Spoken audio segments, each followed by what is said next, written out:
Հարգելի հեռուստատողներ, հեռանկարի հյուրն է եվրոպական ինտեգրման հարցերով փորձագետ Մանե Ադամյանը, եւ մենք կզրուցենք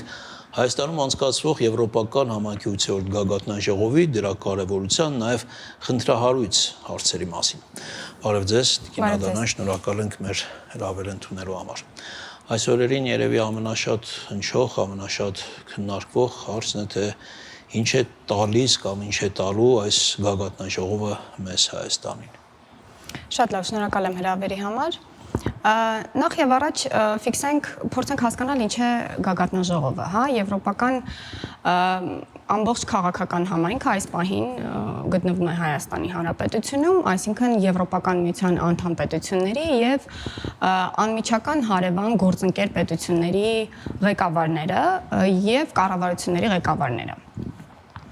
Կարծում եմ քաղաքական առումով շատ կարեւոր իրադարձություն է։ Մենք այս մասշտաբի միջոցառում իրադարձություն Հայաստանում չենք հյուրընկալել այս քանակով երկրների ղեկավարների մասնակցությամբ եւ քաղաքական հնչեղության տեսանկյունից, իմիջի տեսանկյունից շատ կարեւորում եմ այս միջոցառումը։ Ինչքան միջոցառումը մեծ է, ինչքան կարևոր է, ինչքան Հայաստանի վարկանիշը բարձրացնող է, այնքան ավելի մեր սպասելիքներն են շատ թերևս։ Ես կարծում եմ ճիշտ դրամաբանությունը սա է, բայց արդյոք ուռճացված չեն մեր պատկերացումները, սպասելիքները, մենք շատ ավելին չենք ակնկալում, քան իրականում հնարավոր է դա։ Նախ եկեք փորձենք հասկանալ, թե բացի Եվրոպական քաղաքական համայնքի 8-րդ գագաթնաժողովը ինչ այլ միջոցառումներ են հաջորդում դրան, որովհետև այսպես մի ամբողջ շղթա է այս պահին միջոցառումների։ Դրան հաջորդելու է Հայաստան Եվրամիություն առաջին գագաթնաժողովը, եւս կարծում եմ շատ կարևոր քաղաքական կրկին մեսեջներով իրադարձություն է, այնուհետև տեղի է ունենալու Ֆրանսիայի հետ ռազմավարական համագործակցության ստորագրման արարողությունը, որովհետև Ֆրանսիայի նախագահ Մակրոնը պետական այցով է նաև Հայաստանի Հանրապետությունում առաջին անգամ եւ կարծես թե սա այն դեպքն է, երբ ունեինք արդեն դե ֆակտո ռազմավարական համագործակցություն, բայց փաստաթղթավորված չէր դա դեռևս, հիմա դա եւս տեղի կունենա եւ դրան էլ հաջորդելու է արտաքին գործերի նախարարության ամենամյա Երևանյան երկխոսություն միջոցառումը։ Այսինքն մի ամբողջ շաբաթ ունենք շատ կարևոր իրադարձությունների եւ մեծաքանակ հյուրեր ունենք այս պահին Հայաստանի Հանրապետությունում բոլոր ֆորմատներին մասնակցող։ Կարծում եմ, որ հաշվի առնելով նաև թե ինչ թեմաներ են քննարկվելու, թե քաղաքական համայնքի գագաթնաժողովին, թե դրանից հետո, այնքան էլ ուռճացված չեն սպասելիքները, չնայած կախված է նրանից, թե ում սպասելիքների մասին ենք խոսում, հա, տարբեր քաղաքական շրջանակներ, քաղաքացիական հասարակության տարբեր խմբեր, այսպես լրիվ տարբեր ակնկալիքներ ունեն եւ թերևս նաեւ պիտի հասկանանք կոնկրետ ում ակնկալիքն ենք հիմա ում ակնկալիքին ենք փորձում գնահատական տալ, հա։ Ես ասեմ, թե իմ կարծիքով ինչ կարող ենք ակնկալել process-ից Եվրոպական քաղաքական համայնքի գագաթնաժողովի օրակարգում հետեւյալ հարցերն են։ Քննարկվելու է ընդհանուր առմամբ ժողովրդավարության դիմակայունությանը առնչվող հարցեր, եվրոպական աշխարհամասում ոչ միայն Եվրոպական միությունում, հա, դրա համար էլ գոյություն ունի այս ֆորմատը, որ ԵՄ-ից դուրս նաև մյուս գործընկերները ներգրավեն քաղաքական ամենաբարձր մակարդակով քննարկումներում։ Այնուհետև քննարկվելու են նաև կապակցվածությանը եւ ենթակառուցվածքներին առնչվող հարցեր, էլի մեծ տարածաշրջանի մասին ենք խոսում,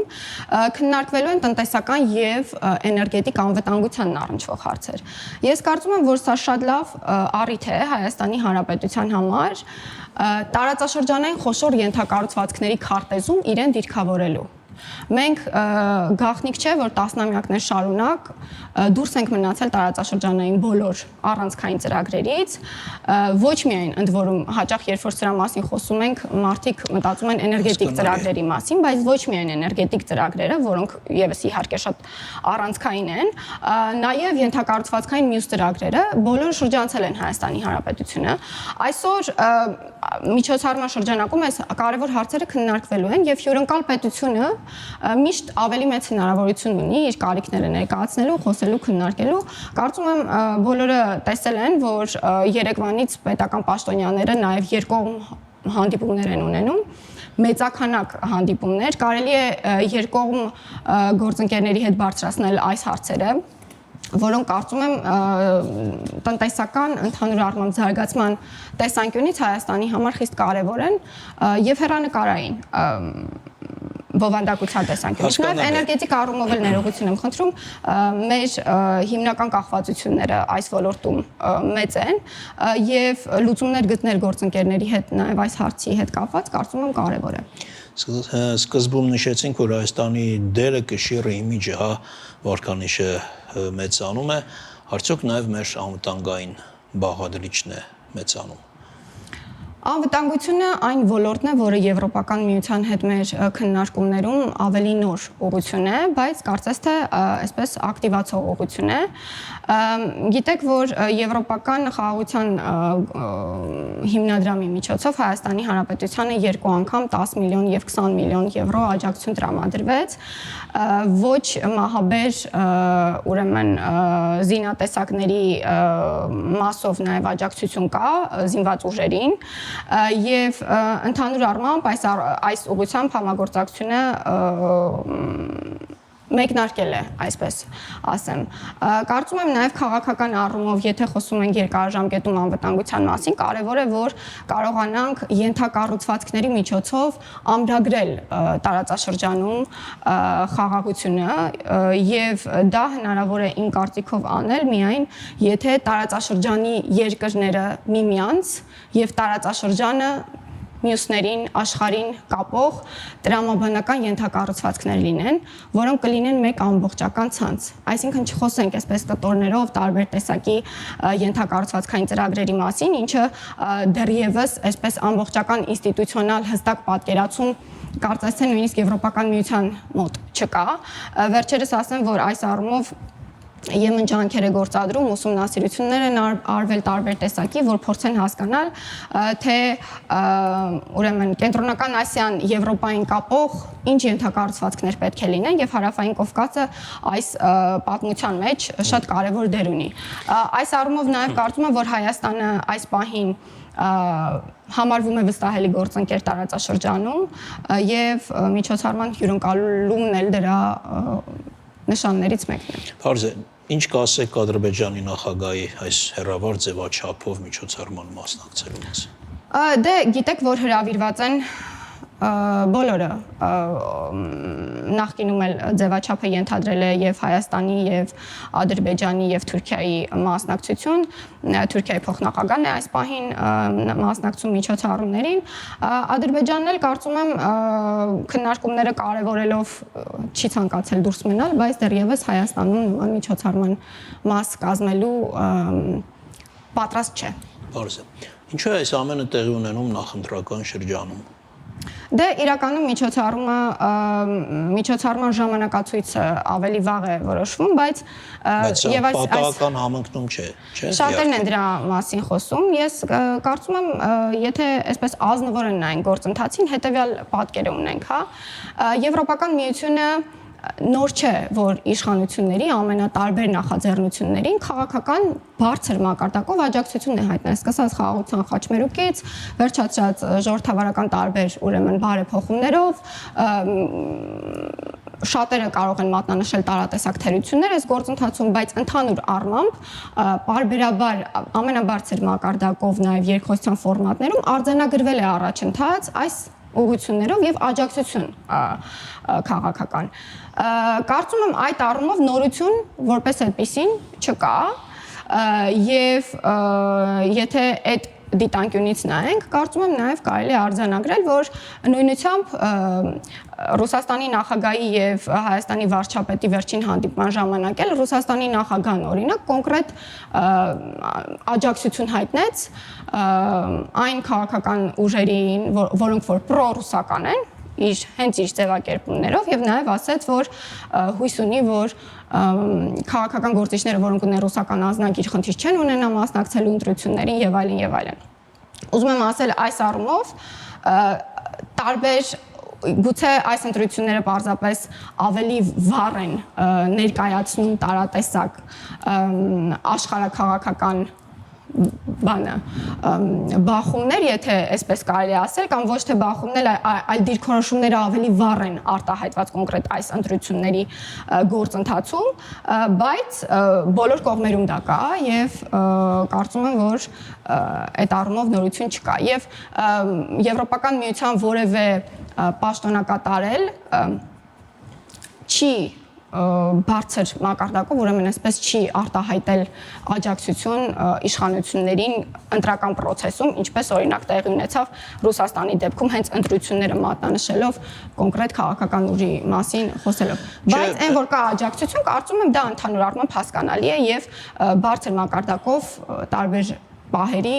բարձրաձայնվել է այս մասը։ Ընդդիմադիր շրջանակներից ու ես իհարկե նկատի ունեմ պրոռուսական ընդդիմությունը, հենց հստակ նշում են, պնդում են, որ սա շատ կոնկրետ աջակցություն է Եվրոպա, Եվրամիության կողմից այս նախընտրական շրջանում, նույնիսկ այդ թեման, ընտրությունների թեման այսօրվա դեռ վաղ առավոտյան մինչև միջոցառման մեկնարկ այդ եվրոպացի բարձրաստիճան պաշտոնյաների խոսքերում կար, ես ուղղակի ուզում եմ մեջ բերել, օրինակ Ռոբերտա Մեցոլայի խոսքը Եվրոպական խորհրդի նախագահի մենք կքննարկենք հիբրիդային սպառնալիքների դեմ պայքարը, պատերազմները միայն գետնին չեն, նաև թվային տիրույթում են։